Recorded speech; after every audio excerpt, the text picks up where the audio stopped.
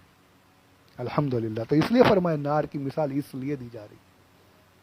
اب تیسری وجہ، ایک اور وجہ بیان کرتے ہیں، اس کو بھی آگے سماعت فرمائیں۔ تیسری وجہ یہ بتا رہے ہیں کہ جب انسان اندھیرے میں تھا، جب اس نے آگ جلائی، جو بتایا گیا، مثال دی گئی کہ اندھیری رات میں تھا، جا رہا تھا، اب اندھیرا ہو گیا، اب اس نے آگ جلائی، روشنی بھی، پھر فوراً روشنی بجھ گئی اچانک سے، اب وہ ڈبل اندھیرا۔ اب وہ ایسا ہو گیا کہ پہلے جو اندھیرا تھا، ہوتا ہے اکثر کہ ہم اندھیرے میں ہو، پھر روشنی ہو جائے، دیکھتے ہیں، اور پھر اچانک سے روشنی چلی جائے تو اب اور زیادہ گھٹا ٹاپ اندھیرا جسے کہتے ہیں، ایک دم بالکل اندھیرا، جو پچھلا اندھیرا تھا اس سے بھی بڑھ کر تاریکی چھا گئی، اب تو اور کچھ سمجھ میں نہیں آ رہا، اب تو اور کچھ دکھائی نہیں دے رہا، اب تو کچھ، پہلے تو تھوڑا بہت کوشش کر رہا تھا، اب تو کوشش بھی نہیں کر سکتے، اور زیادہ اندھیرا چھا گیا، بالکل پچھلے اندھیرے سے بھی بڑھ کر اندھیرا، کہ پہلے جو روشنی جلائی تھی اس سے پہلے جو اندھیرا تھا، اب روشنی جلائی اور روشنی چلی گئی، اور اس کے بعد جو اندھیرا چھا گیا وہ تو اور بھی زیادہ ہو گیا، اب تو اور زیادہ تاریکی ہو گئی۔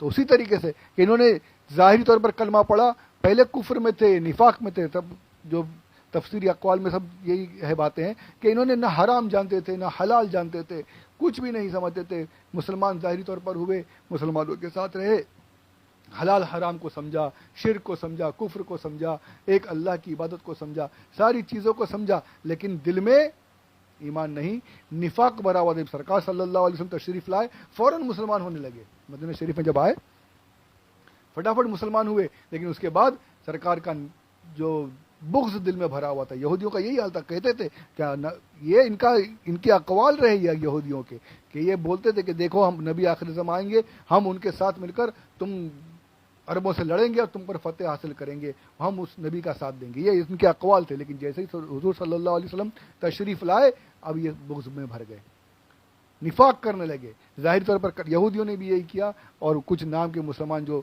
عربوں میں سے تھے انہوں نے بھی یہی کیا، نام کے طور پر کلمہ پڑھ کر ساتھ میں ہو گئے، لیکن پھر نفاق بھر گیا، نفاق کرنے لگے۔